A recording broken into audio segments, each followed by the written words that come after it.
friends, welcome to Gomathi's kitchen. நம்ம இன்னைக்கு பார்க்க போற ரெசிபி பாத்தீங்க அப்படினா ரொம்ப ஒரு ஈஸியான மெத்தட்ல கோதுமை ரவையும் பாசி பருப்பையும் வச்சு பாயாசம் எப்படி செய்யலாம்ங்கறத பார்க்கலாம். இப்போ இந்த பாயாசம் செய்யறதுக்குன்னு பாத்தீங்கன்னா 2 டேபிள்ஸ்பூன் அளவுக்கு பாசி பருப்பை கழுவிட்டு அப்படி இல்லனா நல்ல வெள்ளை துணியில தொடச்சிட்டு சேர்த்து இப்போ இத வறுத்துக்க போறோம். மிதமான தீயில லைட்டா பொன்னிறமாகற அளவுக்கு வறுபட்டா போதும். ரொம்ப சவக்க வேண்டாம். இப்போ இந்த அளவுக்கு வந்ததுக்கு அப்புறமா இதை எடுத்து ஒரு தட்டுல மாத்தி எடுத்து வச்சிடுங்க. இப்போ இதே பேன்லேயே பார்த்தீங்கன்னா 1/2 கப் அளவுக்கு கோதுமை ரவையை மிதமான தீயில வறுத்தெடுக்க போகிறோம். இப்போ லைட்டாக ப்ரௌன் கலரில் இருக்கு இல்லையா, இது நல்லா வறுபட்டதுக்கு அப்புறமா கொஞ்சம் வெள்ளை கலராக பொரிஞ்சு வரும்.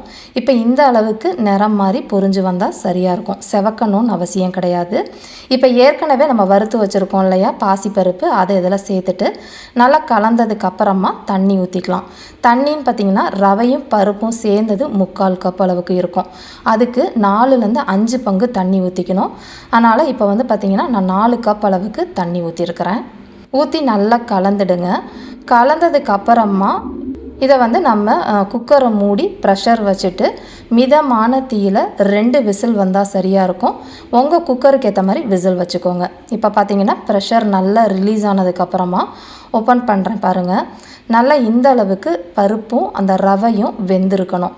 இப்போ இது கலந்ததுக்கு அப்புறமா இதில் வந்து 3/4 கப் அளவுக்கு பொடிச்ச வெல்லத்தை 1/4 கப் தண்ணி ஊற்றி நல்லா கரைச்சிட்டு இதை வந்து வடிகட்டி எடுத்து வச்சுருக்கிறேன். கல் தூசு மண்ணெல்லாம் இல்லாமல் அதை இதில் சேர்த்துக்கோங்க. வடிகட்டினதுன்னு பார்த்தீங்கன்னா 1/2 கப் அளவுக்கு திக்காக உங்களுக்கு பாகு மாதிரி இருக்கும். இதோடவே 1/8 டீஸ்பூன் அளவுக்கு உப்பும் 1/4 டீஸ்பூன் அளவுக்கு ஏலக்காய் பொடி சேர்த்துட்டு இதை வந்து ஒரு மிதமான தீயில 5 நிமிஷம் நல்லா கொதிக்க விடுங்க. நல்லா 5 நிமிஷம் கொதித்ததுக்கப்புறம் நிறம் உங்களுக்கு நல்லா மாறி இந்த அளவுக்கு வந்திருக்கும். இப்போ இந்த சமயத்தில் 3/4 கப் அளவுக்கு தேங்காய் எடுத்து முதல் பால் 2வது பாலும் சேர்ந்ததுன்னு பார்த்தீங்கன்னா 1 கப் அளவுக்கு இருக்கும். அதை இதில் சேர்த்துட்டு தீயை மிதமாக வச்சு, அதாவது ரொம்ப கொதிக்க போகிறதுக்கு முன்னாடி ஸ்டேஜில் ஆஃப் பண்ணிவிடுங்க. இப்போ இந்த அளவுக்கு இருக்கப்போ எடுத்து வச்சுட்டு முந்திரி பருப்பும் திராட்சையும் நெய்யில் வறுத்துருக்கிறேன். விருப்பப்பட்டால் நீங்கள் தேங்காவை பல்லாக போட்டு கூட நீங்கள் வறுத்து சேர்த்துக்கலாம். சூப்பரான பாயசம் ரெடி ஆயிடுச்சு. இதே மாதிரி அளவுகளோட இந்த கோதுமை ரவை பாயசத்தை செஞ்சு பார்த்துட்டு எப்படி இருக்குங்கிறத கமெண்ட் பண்ணுங்கள். வீடியோ பிடிச்சிருந்தாலும் கமெண்ட் பண்ணுங்கள், லைக் பண்ணுங்கள். மறக்காமல் கோமதிஸ் கிச்சன் சேனலையும் சப்ஸ்கிரைப் பண்ணி வச்சுக்கோங்க. தேங்க்ஸ் ஃபார் வாட்சிங்.